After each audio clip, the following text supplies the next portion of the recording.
what's the latest in the 2020 playing season and how it might be somewhat threatened by COVID-19? What's going on? Yeah, well, I mean, you guys were just talking about 8 baseball games today, and I guess the French Open is going on right now, and we've got golf majors that will be going on through the fall and winter, and, you know, that this term, the new normal, right? And what does that mean, and how are all these different sports entities affected? And look, but nothing short of a miracle. The numbers in the NFL in terms of the COVID reserve list, and we entered week 3 with 1 player in the entire league through 3 weeks who'd been placed on it.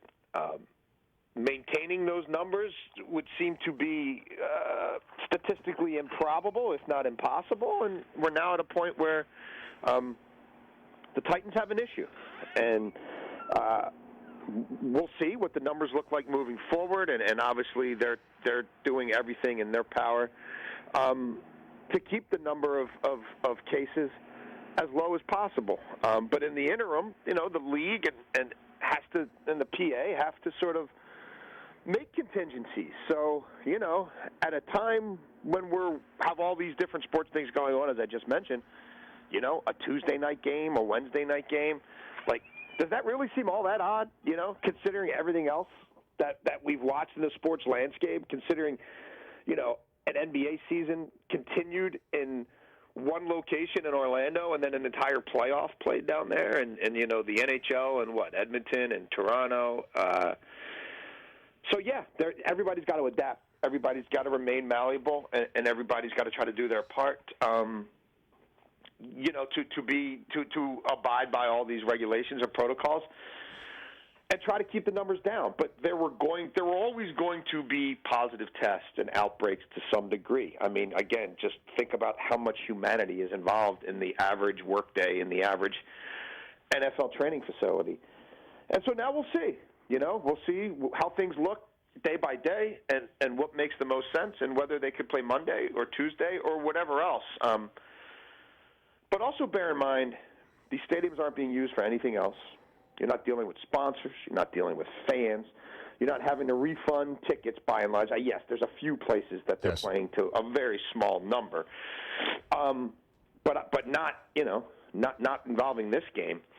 So to play a game on a Tuesday or a Wednesday or in the middle of a day, in the middle of a week, if you had to, and then the next week have those teams do it again, because again, like, there's no Taylor Swift concert, there's no tractor pull. You really kind of are able to have a degree of flexibility from a planning and scheduling standpoint, unlike anything we've seen.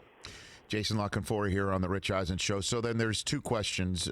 Is what now, as you just were beginning to address, and then how do we prevent it from happening elsewhere or again? So let's stick with a little bit of the what now.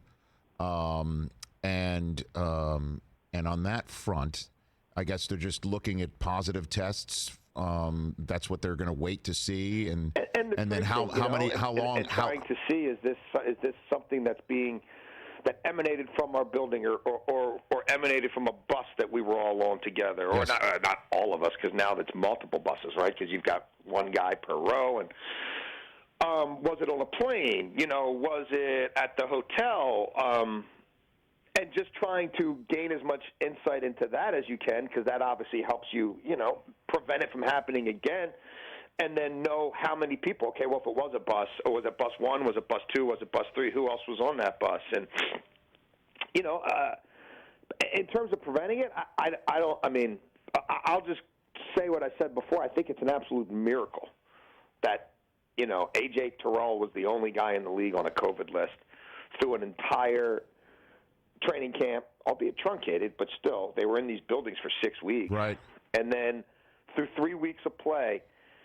But just the numbers of what's going on in this country and what's going on in many of these communities where these guys go home and their kids are in school and some of their wives work, and you could follow every tenet of the law. Like here in Baltimore, you know, Bradley Bozeman, their starting left guard, has a foundation. They're getting out 21,000 meals at a church every other Tuesday.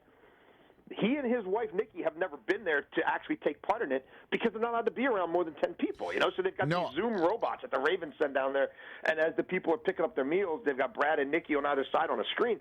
But, they're not leaving their house just because, everybody's trying to – everybody's can do the right thing. But society isn't in a bubble, and they're not in a bubble, and it's inevitable that things are going to come up. No doubt about it, Jason. Going to Target, even with a mask on or whatever. Hey, you watched all the way to the end. Thanks for that. Watch more right here.